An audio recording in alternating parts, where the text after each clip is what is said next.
होबा त्यो आउँछ, त्यो बिहानको सूर्य झैँ उज्यालो छर्दै आउँछ, त्यसको कम्मरमा झुल्किएको चिज जस्तै टल्कने तिमी एक हतियार देख्नेछौ, त्यसले अधर्मसित लड्नेछ, त्यो आउँदा तिमी पहिले त सपना हो कि भनेर छामछुम गर्नेछौ, तर त्यो हिउँ र आगो भन्दा पनि बढ्ता सोही भएर आउँछ।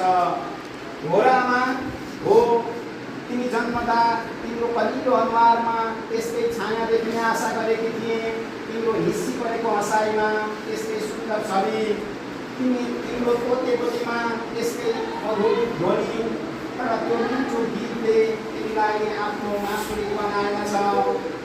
तिमी नै हौला भन्ने मेरो यौवनभरिको सपना थियो।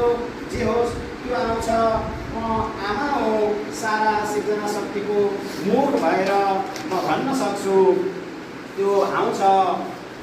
मैले त्यो कुनै अल्छी सपना देखेको होइन, त्यो आएपछि तिमी यसरी मेरो काखमा आएर घोटिने छैनौ, सत्य कुरालाई तिमी यसरी चुम्बकीय कथा सुने झैँ सुन्ने छैनौ, तिमी त्यसलाई आफै नै देख्न सक्ने र सहन सक्ने, ग्रहण गर्न सक्ने हुनेछौ।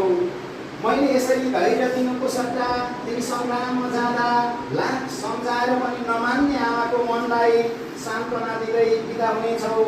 मैले यसरी रोगीलाई चाहिँ तिम्रो कपाल उसारी रहनु पर्ने छैन। हेरौँला त्यो हुरी भएर आउनेछ, तिमी पाप भएर पछ्याउनेछौ। उनीले त्यो जीवन रोगबाट झरेर जुन जस्तै बोकिँदा सारा जडता सङ्ग्रगाएको थियो, बा हो आउनेछ, तिमी उठ्नेछौ। त्यो आउँछ कि आमा, मधुर उषाले चराहरूको कण्ठलाई जस्तै त्यो आउने आशाले मेरो हृदयलाई टुट्याइसक्यो।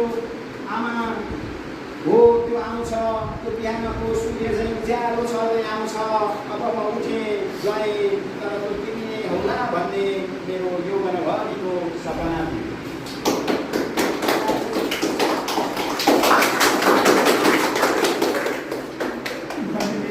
आमाको सपना, कविता गोपालप्रसाद रिमाल।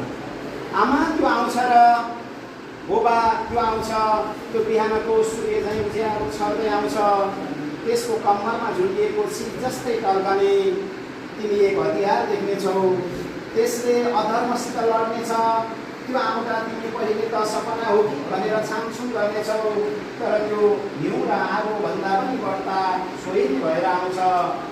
घोरामा हो तिमी जन्मदा तिम्रो पलिलो अनुहारमा त्यस्तै छाया देख्ने आशा गरेकी थिएँ, तिम्रो हिस्सी परेको हँसाइमा त्यस्तै सुन्दर छवि।